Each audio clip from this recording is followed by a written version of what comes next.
Once upon a time, there was a famous French explorer, one that oddly ended up in the Great Lakes of the USA. But that is a story for another day. Let's get back to today's story and the many battles that this explorer would mount against tribes around the globe. One rivalry in particular was with the König von Munich.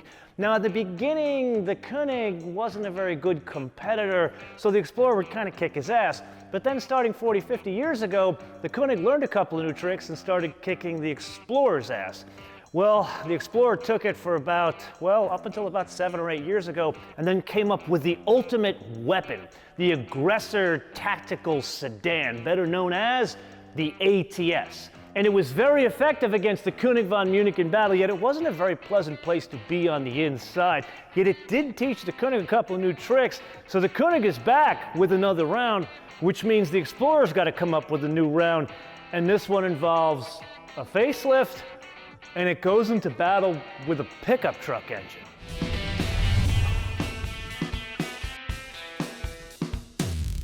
For those of you scratching your head thinking, what the hell was he talking about? That was my creative way in saying this is a gussied up ATS that now goes by a different name, also by a different strategy, as we learned with the CT4 V episode. It is no longer the one that will be blessed with the most amount of power. That is now something called a black wing that will have a manual transmission, and we will drive that. This one is more along the lines of like the Audi S-Line, like the Goldilocks of the performance midsize sedan world. Now, everything underneath, in terms of platform, it still rides on the same platform, which was magnificent from the ATS and does underpin the Camaro as well. But power, here it has been blessed with a good amount of power. 325 horsepower and 380 pound-feet of torque. But where does that power come from? Well, it comes from the same engine that comes out of a Chevrolet Silverado, a 2.7-liter turbocharged 4. And there is a choice. You can either drive the rear wheels. Remember, this is a rear-wheel drive-based platform, or all four wheels. Huge hinvice here. These, you can have magnetic ride control, which is really kind of the gold standard in adjustable dampers this side of like a Porsche. However, if one were to go the all-wheel drive route, no magnetic ride control. I do not know why that is the case. Then let's talk more practicality. Fuel economy actually does not suck here. 20, 29, 23 combined. Then the performance figures, that's pretty respectable. 4.5 to 60, and VMAX, 164 miles an hour. So get this, you and I have a really nice break from those heavy cars. 3,616 pounds, or depending on how you express your weights and measures, 1,640 kilograms. Something pertinent to that, it's about 200 pounds more than the most basic CT4. With that, track mode. Oh yeah, a little bit of turbo lag there, wakes up about 4,000 RPM, pulls to about 5,500, almost 6,000 RPM. Then when you really keep it above 4,000 RPM, this thing just pulls like a freight train. This, you know what this is like? It's like those old school, like 89 to 91 944 turbos. Big 4-cylinder engine. Whoa! Almost lost the end there. God, this thing's a lot of fun. 944 turbos. Big displacement 4-cylinder with a big-ass turbocharger. So it has more turbo lag than we expect from cars nowadays. Like you and I get into those like BMWs or even the Porsches, and they have the variable vanes on them. This kind of has the variable vane on it, but it doesn't work as well. You still get the turbo lag. Either way, this is a damn quick car. Then there's the transmission. Here, like in the CT4 V, it works unusually well. Yeah, of course, I'd love a manual transmission. Here, it's begging for it more than, say, the CT4 V. But this is a transmission you can shift manually. It's not one of these 10-speed automatics where it's hunting for a gear. It doesn't deny downshifts a ridiculous amount. It does it every once in a while, but for the most part, you have most of the control over the vehicle. God, this thing is really a pisser to drive. It sounds interesting. I'm not gonna say it sounds cool, because it's a big 4-cylinder engine, so it's got a bit of a buzzy sound to it. My guess is they've changed the exhaust note to make it sound a little bit cooler. I have to say, from a power delivery perspective, this is a much more raw, much more in-your-face, middle-of-the-road ATS. Yes, it is indeed that time again to play your favorite game on the Absence Game with today's contestant, the reincarnation of one of our favorite Cadillacs.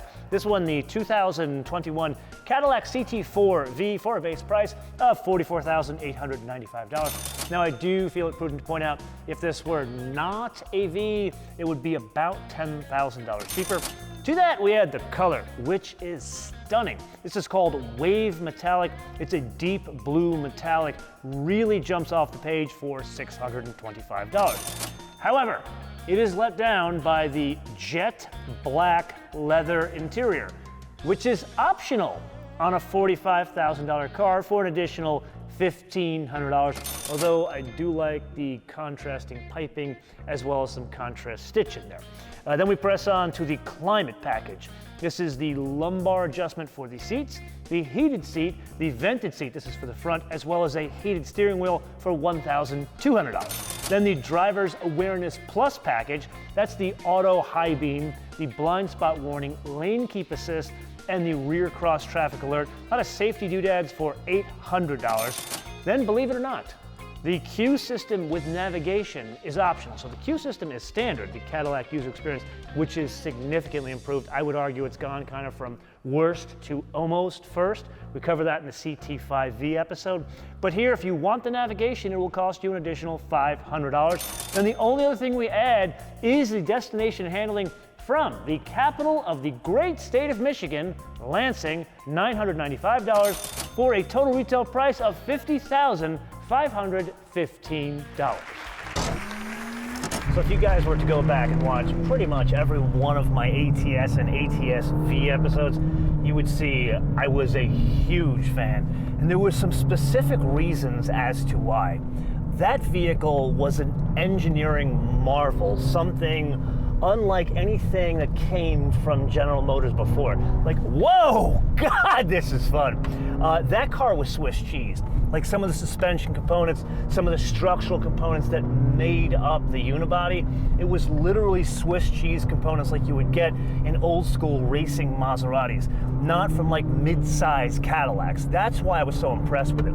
Here, the setup is very much the same in areas where it matters. Like, for example, strut in the front, 5-link in the back, and that Swiss cheesing. I did crawl underneath the car to check it out. Then there are the brakes, and there they've made some changes. Up front, it's 12.6-inch diameter rotors, and those are Brembos. In the rear, 12.4. I'd say, from a braking perspective, it's kind of under brake. The pedal feels very similar to the CT4 V in that there's really good pedal modulation. But my guess is after probably a track day, you'd get a significant amount of fade. Okay, so let's you and I put aside name, rank, and serial number and get back to the exotic engineering, because that's really what makes this thing stand out. There's a couple of things they added to the exotic structure, and that is the latest derivation of magnetic ride control. And there is a good delta between the comfort mode and the track mode we're in right now. I would argue the ride quality is good around town, a bit better around town than, say, in the CT4 V. And here, unusually good control over all planes of motion. Something else that I would call exotic, but really there will be some people who disagree with me, and that is a mechanical, old school, limited slip differential. It's not one of these e-diff things. It is something to really behold, just to look at it. You want to put the car in the air because it's that good looking. And it's probably one of the elements that's working in conjunction with all the traction control systems to allow me a bit of a longer leash to have some fun with the car here. Something along those lines in terms of high tech are the wheels. Not 20 inches, not even 19s. They're 18s, meaning I've got some sidewall here. Now, why is that wheel and tire size important? Well, it's a good balance between ride quality, meaning kind of improves the ride quality because you've got that extra sidewall, but it also helps with the grip when you want to push it around town here a bit more. You can have a little bit more finesse in the way you drive the car. Anyone who has spent a lot of time on a track would not only be very familiar with the setup, but would very much understand the trade-off here. Then, speaking of trade-offs, this is still very much a heavy update to an ATS, which means all of the hard points are the same, meaning the wheelbase is the same. And that's a bit of a secret advantage to this thing because it is a full 3 inches shorter in wheelbase than that M3 competition we took through this very same road. In here, it does not impact the ride quality at all, but it does improve the overall fun factor of this thing. And now we come to the point of the episode where I must provide a bit of an admission. I was rather fearful of the process of watering down my beloved ATS to make it like a middle-of-the-road, mid-size, kind of small sports sedan. But here, I gotta say, it's way better than expected in terms of driving dynamics, which is what stood out about the original ATS. However, not everything is puppy dogs and roses. You see, there is one rather important point we need to cover, and it probably would be best to do that back at the hangar. The interior, and here let me attempt to avoid being unclear. It is terrible. And no, I do not mean the design. It is the same design that's been pilfered from the CT4 V. Works very well here, especially in conjunction with the updated Cadillac user experience, which is now one of the better UX systems out there. The problem is everything you touch, and not the usual bits like the bottom of the seats, it's everything. It's the top of the dash, it's the door panels. It is just not good. And here is the crime.